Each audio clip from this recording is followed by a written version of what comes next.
states and a bluegrass state. This is your two dads. Two real dads giving you the real news. Like the DOD being really confused about war powers and how shit works in this country. Good morning, everybody. Welcome back to rumble.com/JJW, where every morning your two dads, JJ and Deacon, meet and we drink coffee. We have a little phone call. And we talk about the day's news and how everything is right in the world. Sometimes you wake up and you see a story. Now, look, I know I'm probably being gaslit by this headline or whatever, but you wake up and you see a story and you're like, what the fuck? What the hell, man?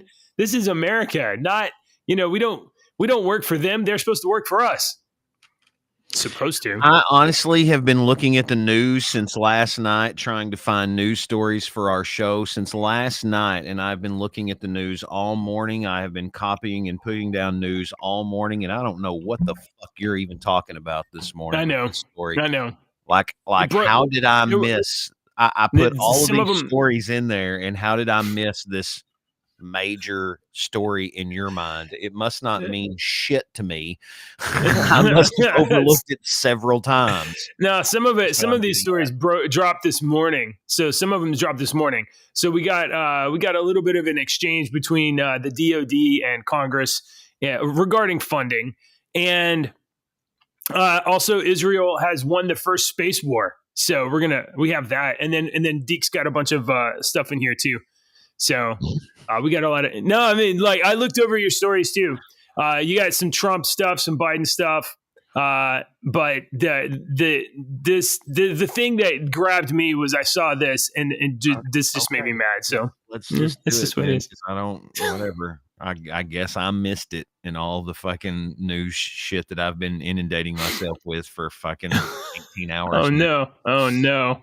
I'm just picking at you, dude, because you're yin and I'm yang, and the shit that you find that is the most oh my God, this is the most important shit in the world. I'm like, dude, I overlooked that article 5 times. Oh, you looked past it. You were like, it's not real. It's okay. All right. No, I don't even know what you're talking about. This is just historically accurate on what's going on. So, all right. Well, we'll see what's going on. Yeah. It's cold here. It's cold there. I haven't seen you use your heater yet. Your little air dryer here. Oh, okay. I don't turn it on during the show. Oh, it does make a little noise. Okay, but I've always got this thing beside me. I was going to ask how you clip that sound out of your audio. You just probably mute. How do you not using it? I just turned down the volume. Oh, okay. Okay. You're better at this than me. Like, way better. All right. I've been doing this for 30 years. Way better. Way better. I get confused about the buttons that are lit up in highlight on the screen right in front of me. And I'm like, I don't know what I'm supposed to do. Yep. All right, man. What's up? All right. No, I know. I'm stubborn. I'm difficult. I know. Before we get to our crazy news story that I really want to know what the hell's so important. So our song of the day today is one that I'm sure you've heard a billion times, because they used to love to play it when the bar was closing. What was the song that they played when the bar was closing? I have. It's just out here. It's just out here. Where is it? What is that song?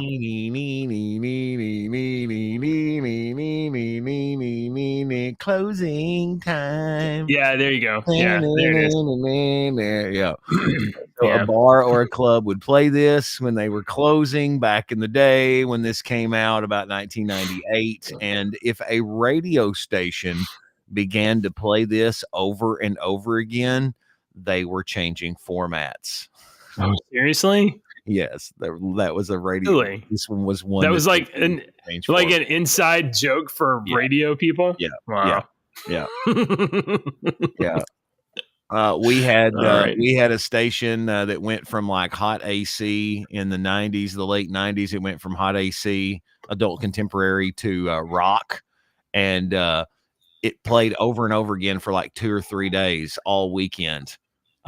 AC/DC's For Those About to Rock, We Salute You. It was just over and over again, nonstop on a loop. And I think they did a clock ticking for about 6 hours, just a clock ticking before they. So radio stations do stunts like this, and this was a song that they used as a stunt for radio stations. They would play closing, and they would just play. It would just loop, infinite loop, no commercials, no ads, no host, no break. It just you turn into that station, it's playing that song. Yeah, they were changing over everything. Choo-choo.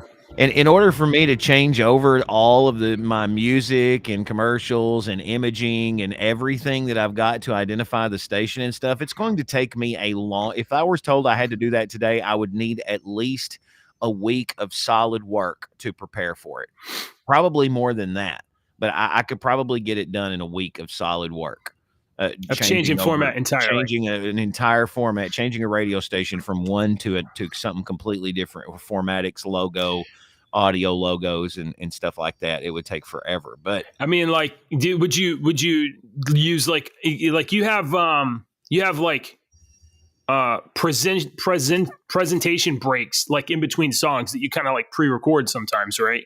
So like, would you change the voice that you use depending on the probably station format? You say presentation breaks, they're just breaks. They're just little you talking between the songs, and it's just you being a DJ. And yes, I put on a little bit of a country voice on my DJ here at the classic country station, because Dad says that all the time. He says he used to say, "You don't sound like that when you talk on the radio."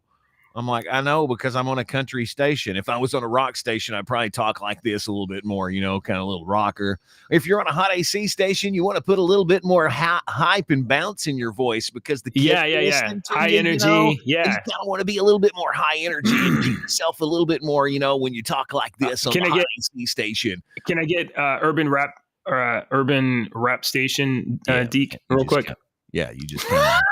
Let me get Venus Flytrap. Where's Venus Flytrap? I want this is Venus Flytrap right here. You this is a late night DJ wants to talk to you, wants to get you to come talk to me. Tell me your emotions, tell me your problems. So you want to fall asleep with this radio station on, so that my ads are going into your brain all night long. That's right, baby.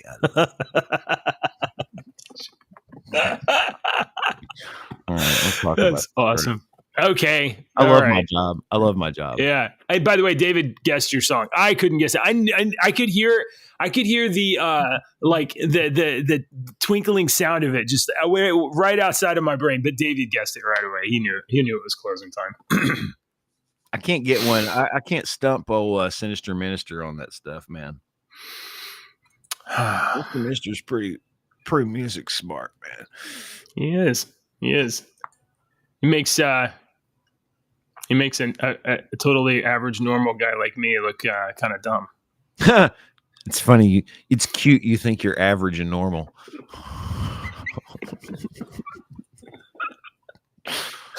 All right. Let's talk about what I think is the news, and then we can talk about what Deke thinks is the news. That should be our new logo. Your two dads. What we think is the news. Yeah. Things that I think important, things that he thinks important. Today's title, again, DOD confused about war powers. And the reason why I say that is because I woke up and it's crazy that I wake up and I check my phone, and then I check Breitbart and a bunch of other news sources, and I go back and I check it again, and the top story has changed already, and I'm like, what happened here? So I checked it this morning. It was report the defense secretary warned Congress, U.S. troops could be deployed if you guys don't send money to Ukraine. If you don't send money to Ukraine, troops could get to which my immediate gut reaction is, what the fuck? Congress has the power to deploy troops. Congress has the power to authorize war. You assholes cannot just up and decide that you're just going to put troops in Ukraine. That is not how it's supposed to work. But we have 50 years, 60 years, 70 years of Congress just deferring war powers to the executive, and this is what you get. You get a Defense Department that's just like, shake down, cut that check. Let's send it to Ukraine, or else we might have troops in Ukraine. So this story posted, and then there was another story, the one that you posted about Senate Republicans denying. That's the one that I thought. This one was. This is kind of a reaction to this story, I thought, which was Senate Republicans to block Ukraine funding after tempers flare at classified briefing. So Senate Republicans now say they will reject Senate Majority Leader Chuck Schumer's last-ditch offer to bring President Biden's request for emergency foreign aid to the floor, along with a bipartisan bill to crack down on the fentanyl supply chain and a guaranteed Republicans can offer the First Amendment on border security. Mitch McConnell says that urging GOP colleagues to vote against the motion to proceed, insisting that major immigration and policy reforms be included in whatever package Schumer brings to the floor. I'm advocating, and I hope all of our members vote no in the notion to proceed to the shell bill to make the point, hopefully for the first time, that we insist on meaningful changes to the border, McConnell told reporters. I've been practicing on Mitch McConnell. Was that pretty good?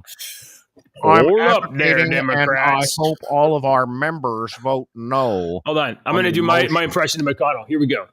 Okay, Democrats, we're good.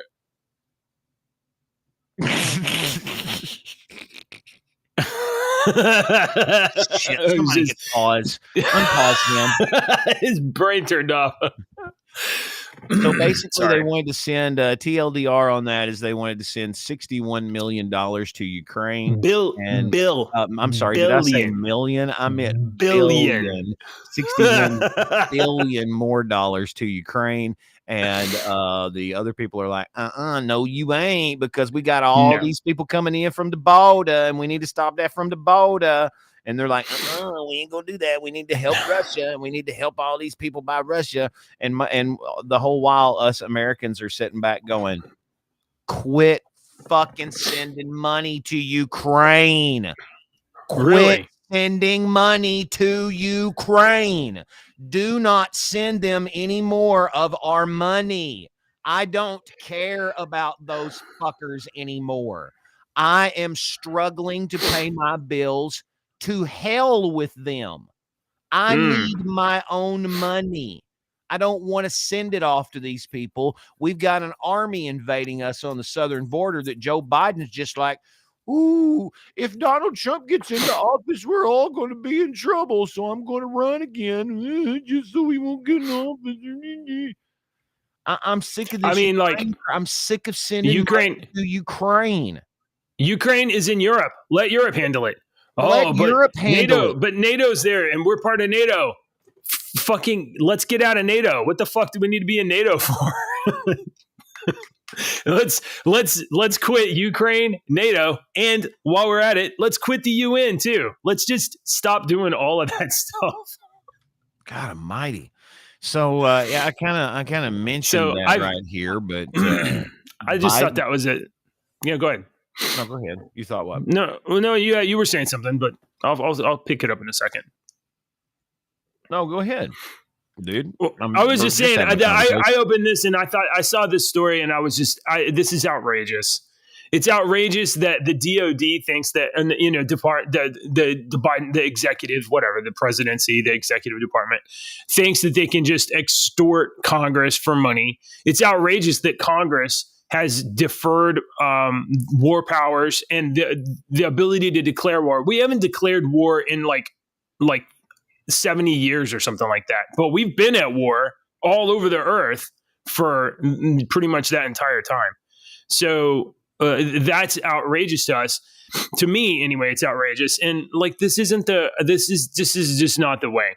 The Biden administration wanting $106 billion aid package, and they're going to send more than half of it to Ukraine. And like, why? The Ukraine lost. They lost.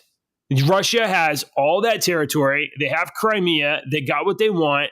Ukraine lost. Why are we funding a losing war? For who? People are getting tired of sending money to other things and other places and other corporations that need bailing out.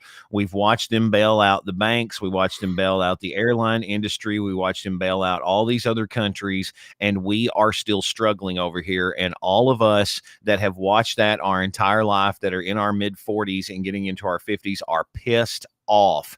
Our children pissed off, and our children are getting into their 20s. All right, they're pissed off as well because they can't afford their own house, they can't afford their own car. You know, we can't afford to buy a car for our children or help co-sign, you know, for our children to get them a house and stuff like that, because we have watched the government give all of our money to these billion-dollar corporations to bail them out because they're too big to fail. The fuck, they're too big to fail. All right. Airline companies get too big and it fails. Hey, you fail and all your fucking people, they lost a lot of money. Sorry about your luck. That's the way the cookie crumbles. I guarantee your stockholders are going to have more money than I'll ever have in my entire life. Right. And I get by just fine. I don't have but $4 in my pocket and I get along just fine. It used to be, and you kind of like touched on this too. Like when I was a kid, like it's stuff. And look, the economy scales, right? You know, you earn what you earn, and things cost what they cost, whatever. And so, you know, when I was a young kid, gas was $1. You know, when I started driving, gas was about 89 cents a gallon. Yeah, it was less than $1. Yeah, that was 91, 92. You know, my family when I was a teenager, my family was we didn't get a new car, but my family was able to like scrape together like a few $100 and was able to get me like a beater, and I was able to like car. They were able to help me start, right? Yeah. Now, today, I paid my insurance. I worked at 16, right. Same thing. And I paid. My parents got me my first car. And I got a job. New car. It was paid a my insurance. It drank a quart of oil a week. Yeah. Hey, look, what a good car. I learned a lot about fixing my car. Yeah, I did, but I had to work to pay for my insurance. Now, if I did not work, I did not pay insurance. I did not drive. I had consequences. Look, today, in order to get your kids a car, you're probably going to have to finance that motherfucker. Yeah. Pardon my language. And, you know, instead of passing on assets. Shit on his third word this morning. I know. I'm sorry. Pardon me. Like there's cuss words and there's cuss words. Yeah. But like, you know, you used to be able to like, you know, help your kids start off with things. And now like you have to finance it, or you'll be lucky if you don't have to pass off debt to your kids. So, I mean, like the fact that we're spending ludicrous amounts of money for a war that we can't win, and why are we in it in the first place? The only reason that makes any sense is oil, gas, and corruption. You got a corrupt administration that's been getting kickbacks from another corrupt administration there, and this is all about money and power, and it has nothing to do with America. Not Americans, anyway. Dude, right. You don't. Okay, I'm not going to try to get into this again, but America is a corporation. We're not a government. We're a corporation. It was founded as a corporation in the 1700s. It's written as a corporation. It's just written such a way, and we've been taught in such a way that you and everybody else does not realize it. We've been taught a certain way, but America is not a government. It's a corporation. It's a business. It's a corporation. It's written that way. It's written in the Constitution that way back in the day. If you just read it and look at it, it clearly says it there. But I'm a conspiracy theory crazy, you know, aluminum foil hat wearing crazy man. What the hell do I know? Don't trust anything that I say. A corporation. I would love to hear the argument for that, because like, you know, I would think like I have to have derived profits and stuff like that, but we're not deriving profits. We're just manufacturing and inventing fake money. We used to have real money. Now we just have like imaginary money. Like our money is just imaginary. Okay. I mean, it only has value because we agree that it does. All right, let's I got one for you. No, I'm curious what you mean by America as a corporation. I'll start posting stuff. I've probably posted stuff before that talks about that. You just probably don't watch it. President Biden says that he might not have sought re-election if it weren't for those meddling kids and that stupid dog. Mask off. If you take the Biden mask off, is it Barack Obama underneath the Biden mask? It really is. So yes, Biden says that we cannot let him win. We cannot let Trump win. So I'm going to run again to ensure that we win. And every other Democrat on the planet's like, oh man, no. Hey, they really want him. The Democrats just really, really want Biden to be the president. I'm pretty sure. Let's see. What's the What's the Democratic support for Biden right now? I think it's something like 40%. There's about 40% approval of Joe Biden right now. Well, according to a lot of the Democrats, I can see why they would want Joe Biden as such a he's not a dictator. He doesn't do anything, that it's against the will of the people. He does everything for the people. And Trump, he will be a complete dictator and abuse power on day one if elected to president again, according to the Independent. Oh, no. Yeah, I'm scared. Oh, no. Donald Trump has said that he will be a dictator just for day one of his presidency if he is reelected, amid a spate of what does that mean? What does he mean by that? Over consequences. Mr. Trump appeared to duck the question twice during a Fox interview town hall Tuesday when Sean Hannity, when is this? Let's come out 7 hours ago. Okay, so when Sean Hannity categorically asked him to say that he will not abuse presidential powers if he wins elections. Do you in any way have any plans whatsoever, if reelected president, to abuse power? Hannity asked. To break the law, to use the government to go after people. You mean like they're using right now? Mr. Trump, front runner for the Republican presidential nomination, said, deflecting the questions. Did you see how this Independent says deflecting the questions? Of course he deflected the question, but he didn't deflect the question. He basically pointed out. He basically said, I'm not going to be abusing power. It's being abused against me and Republicans right now. Yeah. Right now. I mean, the Democrats, fake January 6th committee, they've jammed up J6 defendants that had, some kind of case for like 3 years or something. They've got Trump in courts across the country defending various charges. There's like several 14th Amendment cases that are being filed in different states trying to keep Trump off the ballot. The establishment and the Democrats, who are the establishment, are using all of the powers they can because they're so afraid of Trump, because they're puppet. Yeah.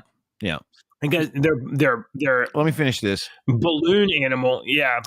Go on. Mr. Trump lamented on what happened to his administration has not happened in the American history, and he has been indicted more times than gangster Al Capone. But Hannity, I've heard that before. He's been indicted more times than Al Capone. Yeah. That's awesome. Really. Hannity pressed Mr. Trump again to promise Americans he will never abuse his power as president.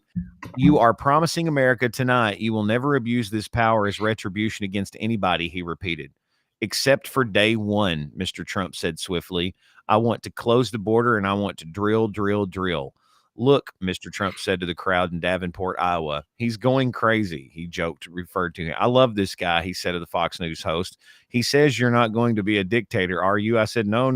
Other than day one, we're closing the border and we're drilling, drilling, drilling. After that, I'm not a dictator. Do you know what?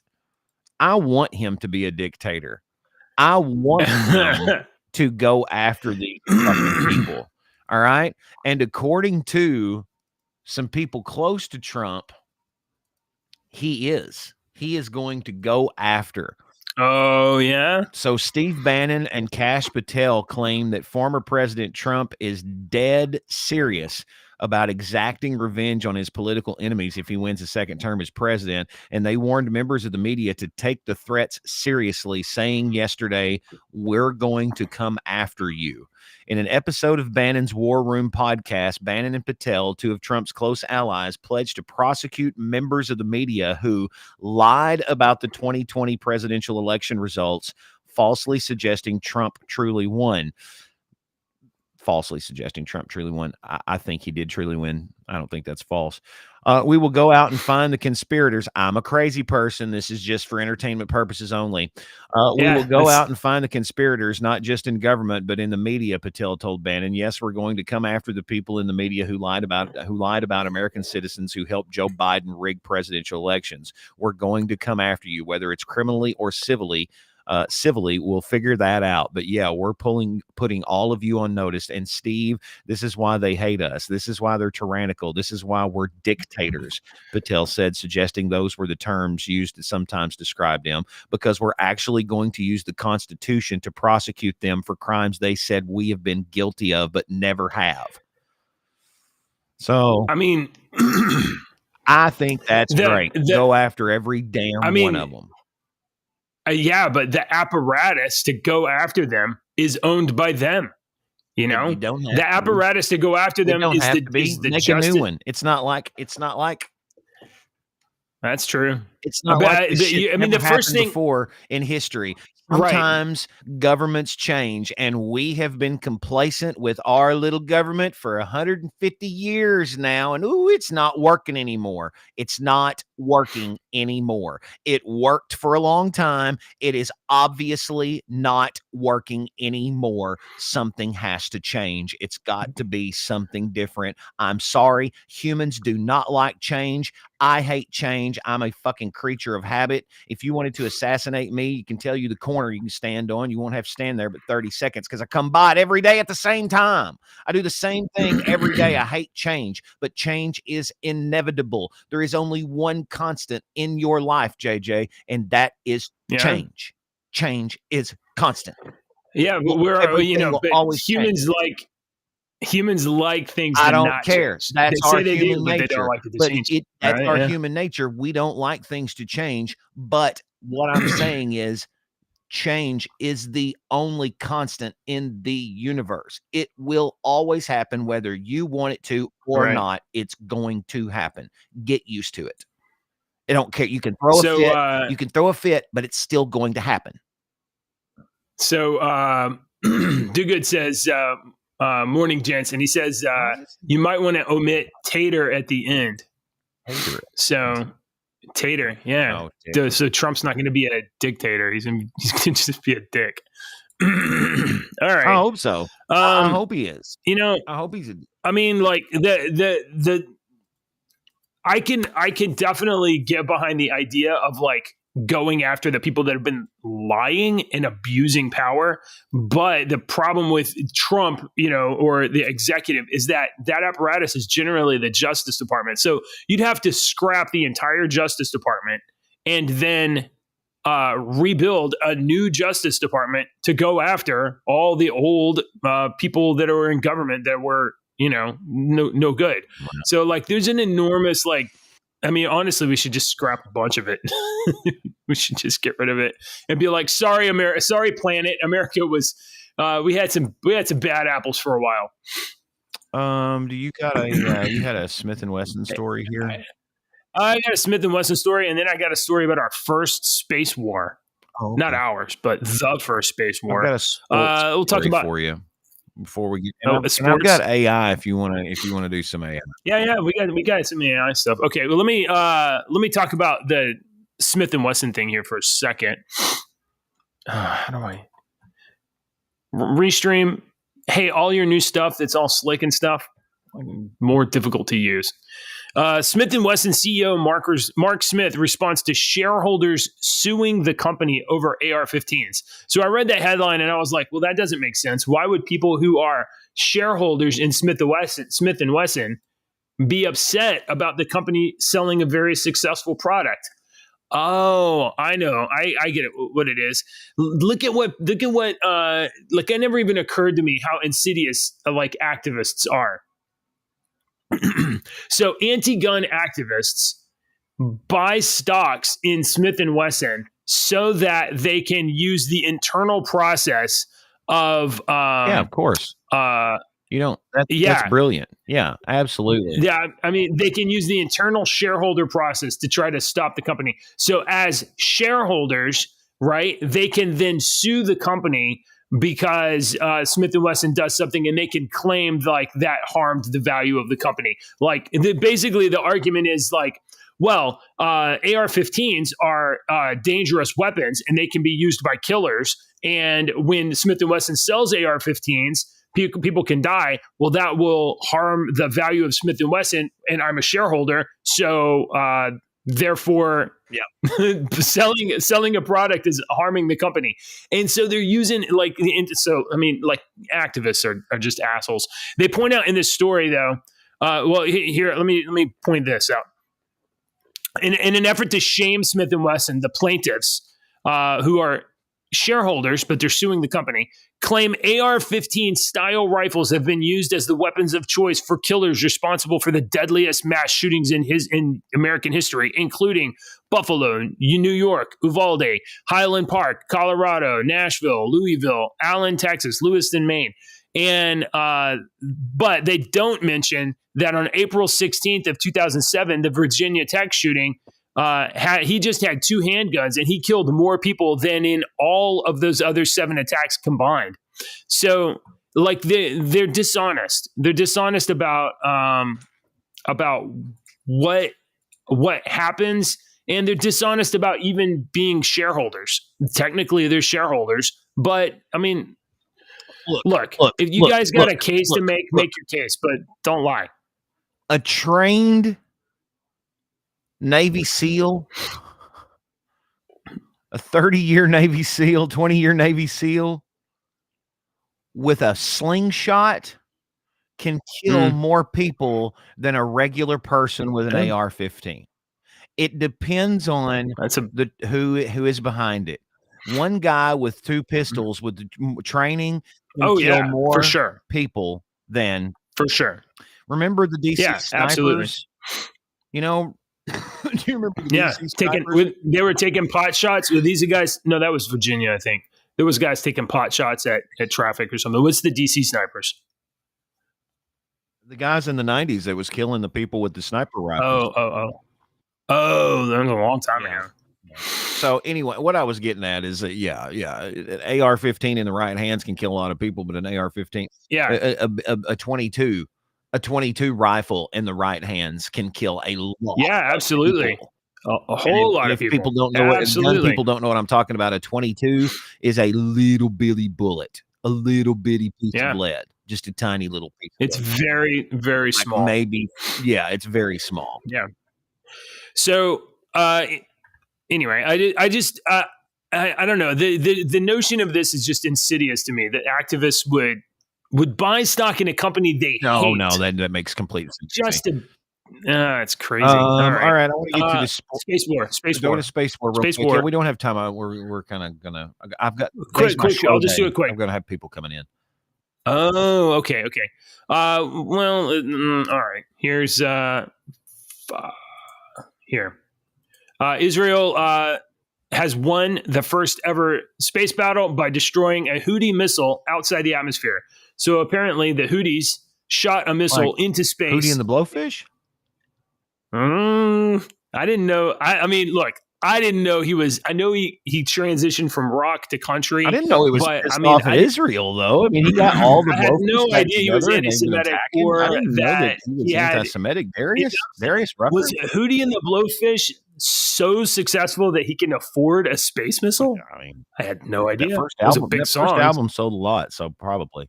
All right. Okay. Anyway, they blew up a missile in space. Okay. Sports, and go ahead. No, I want to hear more about. Seriously, that was it. It was it. They shot a missile in space, and Israel has some arrow missile that can target something in space, and they shot some missile out of space. So we've now had space. I mean, like, it was such high altitude that it was in the atmosphere. So it wasn't just like real high. It was like way up there. Anyway, that's a little scary. That's all. To be honest, space war. It's a good thing we have a space force. Thanks, Trump. I'm just saying, we're prepared for this. We're prepared for the space wars. Okay. Oh my God. What now? Oh, my ex, if she can get a dime out of me, she'll ask for the dime. I swear to God. Really? God, I'm gonna have to spend $3,000 fucking dollars. Oh no. Swear to God, my life is a fucking joke. David says that Darius Rucker will probably crack some rearview mirrors with that missile. Ooh, ba-doom ching. That was the name. It's too early for dad jokes, Dave. That's pretty good. All right, so so I just wanted to point. Who's that guy? Who's this guy on screen? Right.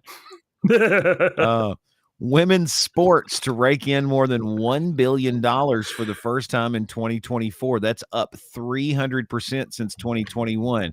The difference is, JJ, is that first of all, they pick this woman to represent. Isn't that Rapinoe? Whatever. Megan Rapinoe. Yeah, Rapinoe. She says she doesn't believe in God because she lost something. And that proves God doesn't exist. Did she lose a penis? I don't know. What'd she lose? Okay. No, she like twisted her ankle or got hurt or something like that, and that proved that it was like 2 weeks ago, and she got hurt or something and lost a game. What the fuck does she even play? Soccer? Who knows? And she said that literally, she said, okay. She said, whatever. The fact that she lost proved God didn't exist. Okay. She's obviously very important. Anyway, right. I would just like to point out that the only difference between 2023 and 2024 and 2021, and the reason I'm not saying this is the reason. I'm just like, in school when you had to put 1 + 1 = 2. I'm just trying to add up real simple. I'm just adding real simple observations here. These observations, okay? 2021, women in sports didn't make a lot of money. 2024, chicks with dicks in sports making $1 billion for the first time ever. She's not a trans man. I didn't say she's a trans man. I'm pointing out the fact that we're allowing men to compete in women's sports now in this year, and wow, they make more money ever because people are watching. Right? Yeah. I mean, yeah, that's going to happen. Quack, quack, quack. Is that a duck? Quack. It's like one of those. I'm just lady. I'm not Lady Ballers isn't a pointing out 1 and 1, and you add it up to yourself because your math might be different than mine. Okay, Lady Ballers is not a comedy; it's a prophecy that is actually going to happen. Your math and my math is probably different. I have a medical story here for you, JJ, and this is this is important. An under-the-skin implant has reversed type 1 diabetes without anti-rejection drugs in mice. All right, this in type 1 is the bad one. It's a thread-like device containing insulin-secreting pancreatic cells in a pocket under the skin. The device reversed type 1 diabetes in mice and didn't require the administration of anti-rejection drugs. The device could one day provide an alternative to insulin injections. In type 1 diabetes, the body's immune system. Type 1 is bad. Some of those people need an insulin pump. I have type 2. Yeah, like their body doesn't make insulin, and I don't know. I don't know exactly how it works. It's something to do with your type 1 is the bad one. Ability to metabolize sugar. And if we can help those people with type 1, I have type 2. I have type 2 diabetes because I didn't watch what I ate through my 20s and 30s. Is why. And that is that flat out truth. I did not watch what I ate. I ate whatever the hell I wanted all the time. Sugar, candy, all the time. Yep. And that's why I have diabetes today. Period. That's period. I know that. So that's the one where your body produces too much insulin, right? Type either 2? Or too much or not enough. What's type 1? Is type 1 just doesn't produce it at all? I don't know. Okay, I don't know. All I know is that my blood sugar. Yeah, I don't know. All I know is I'm glad you don't have the bad one. No, I don't have the bad one. I have to take medicine. I have to watch what I eat. My body runs on too much sugar. My body ran on like 300 sugar all the time, and that is way too much. Way too much. I mean, this is really good because if one of the like biggest like health crises in America is diabetes.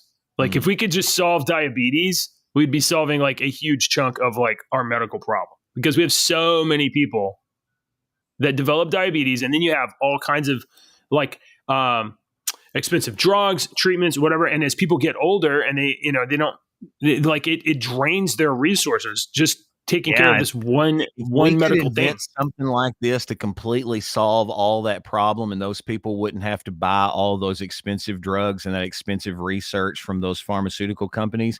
I'm sure that would be great. Those pharmaceutical companies would love not to have all of that billions and billions of dollars coming in every fucking month from type 1 diabetes people. If we could completely cure cancer, can you imagine what the cancer... That's one of my crazy conspiracy theories. If cancer was cured in this country, think about it right now. If you could snap your fingers and cure cancer, boom, cancer's cured. What are the repercussions? Who's losing money? How many people are losing money instantly in this country? The American Cancer Society is losing hundreds and hundreds of millions of dollars instantly. Do you think people are going to stand for that shit? Do you think all of these pharmaceutical companies, if we made cancer drugs and we were making millions and billions off cancer drugs and research and stuff, and all of a sudden it's gone because we could cure it with sound waves or some bullshit like that? Yeah, no, we need to find that information and suppress that shit. And anybody that tries to say anything about it, we need to convince everybody else that those people are fucking Looney Tunes and that they don't know what they're talking about, because we're the scientists. We're the ones with pieces of paper on the fucking wall that says that we're the smarty pants, because we went to school for 10 years and we're taught by one fucking guy that has a fucking agenda. All right. And he gave us the agenda piece of paper, and we have a piece of paper from the agenda school, and we're supposed to take objective information from the people that was taught by the person with an agenda, from the school with an agenda, who had an agenda, and we're supposed to take objective information from the people with agendas, and I'm the crazy one. Well, I agree with you. Everybody's got agendas. David says high fructose corn syrup. We could probably solve diabetes right now if we just stop putting that in all of our food. Dude, seriously, this is what I had to do. Okay, I want you to do this. I want people to do this. Everything you eat and drink, look at how much sugar per serving in the whole thing. Yeah. And how many carbohydrates are in it. Not just sugars, but look at the carb. The carbs are just as important, if not more, than the sugars, because carbohydrates turn into sugars in your body. So if it's got a shitload of carbs and a shitload of sugars, you've got a shitload of sugar in your body. All right. Yeah. So I want you to look and just look one day, everything. No, everybody should be doing this. Look at how much sugar you put into your body. It is in everything. It's in everything. Yeah, it really is. Everything. You guys really should be doing this, and you should be. There's a bunch of apps out there. You can be scanning your food, and you can get like a result of like, oh, hey, did you know that you ate 11 times as much sugar as you should have today? You know, so like, I mean, everybody should be doing that. I have an app called Chronometer or whatever, but you just bleep your stuff, and you can see, hey, you're only supposed to have like this much sugar, and you have way too much. A buddy of mine texted me and said, tell JJ I tried to comment, but Rumble hates him. Oh, no. Sorry. Yeah, that's strange. Okay, I got a good story for you, JJ. You're going to like this one. I appreciate you, buddy. Before we get to AI hey, by the way, stories hold on. By the way, thanks to all... No, I'm sorry. I can say things, right? I just want to say thanks to all the people who are watching Rumble. I can see you watching, even though you're not putting comments on there. Thanks for watching. Okay, go on. All right. Like and subscribe. You've already read the headline now. I have frozen. Oh my God. What? You ever go cross-country skiing, JJ? Do you ever want to go cross-country skiing? Nah, well, I'm good. Old Callie Haverflaffen. Callie here he's a Swedish cross-country skier. Oh my God. He was taking part in a 20-kilometer World Cup event. And he had to take shelter in the warmth after sustaining a frozen Randy Johnson. According to Reuters, temperatures dropped to a chilly 5 degrees Fahrenheit at the start of the race. And then he said, "I have frozen my penis for real," he told a Swedish outlet. "Damn, I had to lie there for 10 minutes to warm it up. It hurts so damn much. It's terrible." Sven, or Callie, or whatever his name is, says that he suffered the same injury before. But thankful the 30. Why would you stay in that sport? What is wrong with you? Why? That makes no sense, sir. He says, but thankfully, oh no, he didn't say this. The 34-year-old was able to see her the funnier side this time around, adding, "It's lucky that I'm about to have my second child because it's going to be difficult in the future if I'm going to continue like this." So he's thinking about continuing to have his schmeckle frozen in cross-country skiing. Sir, bro, how much effort does it take to invent I don't know, like warming underwear? Just put electric on it. Wear pants. Get one of those women's fluffy socks that they sell in the winter. Yeah, wear pants. They have electric socks. Electric socks. Socks. I told Ashley the other day, I was like, dude, they've got an electric warming hoodie for sale for like $80. I want this crap. Get an electric sock. Dude, brother. Gosh, I can't believe this. It makes no sense, dude. All right. I don't know how much time we're going to have to do AI. Let's do it. Let's do it quick here. All right.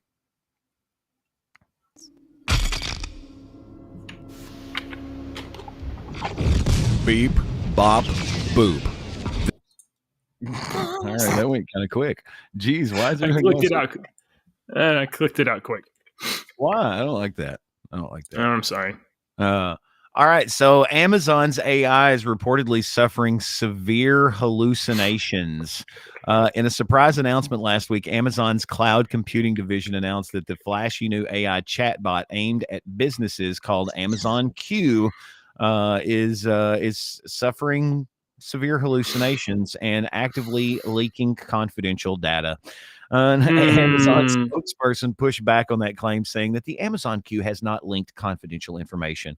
The incident was marked SEV2, according to Platformer, meaning an event serious enough to page engineers during the night. The tool reportedly gave up the location of Amazon's web services data centers and leaked unreleased features. That doesn't bode well for Amazon. They're saying, no, that's not hallucination. That's not right. It's these things are going to give you not factual information every once in a while, but that's okay.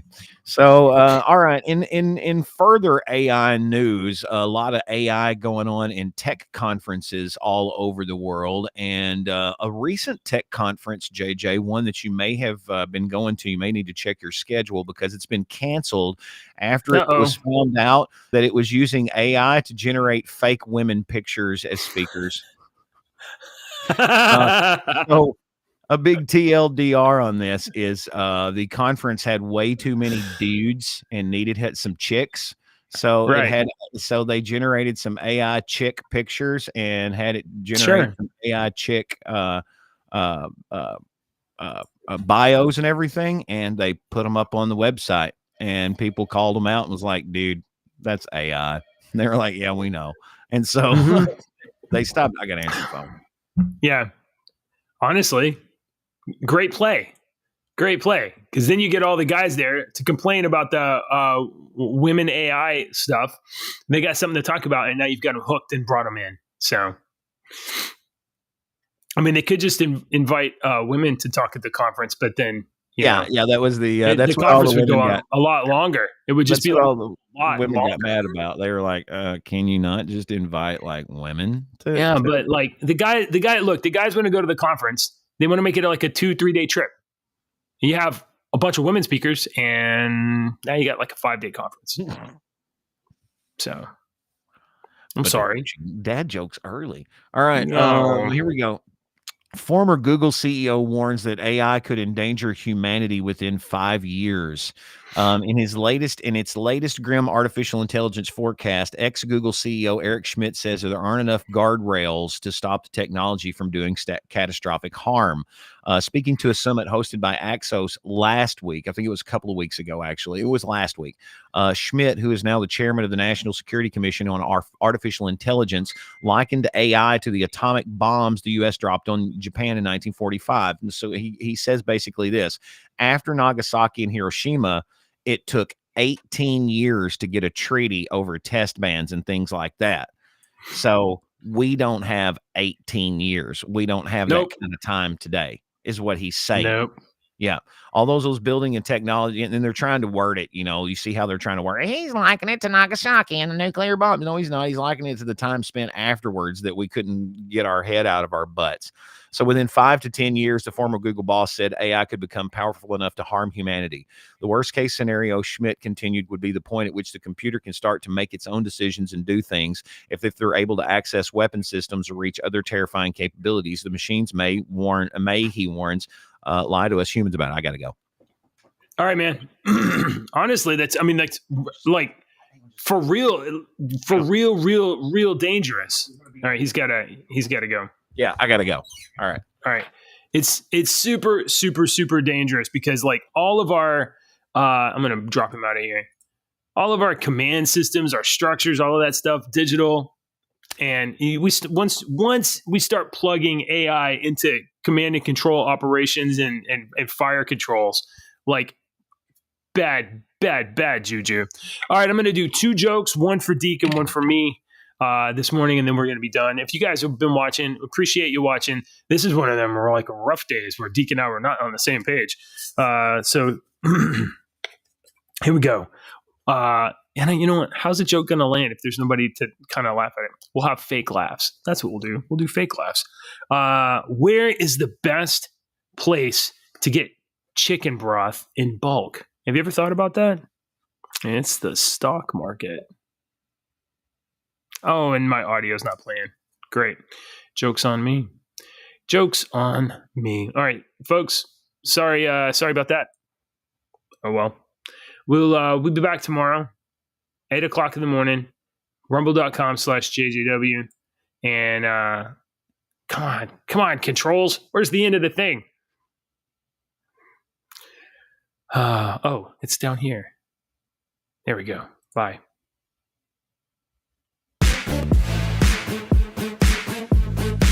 I'm still on screen. I can't believe this.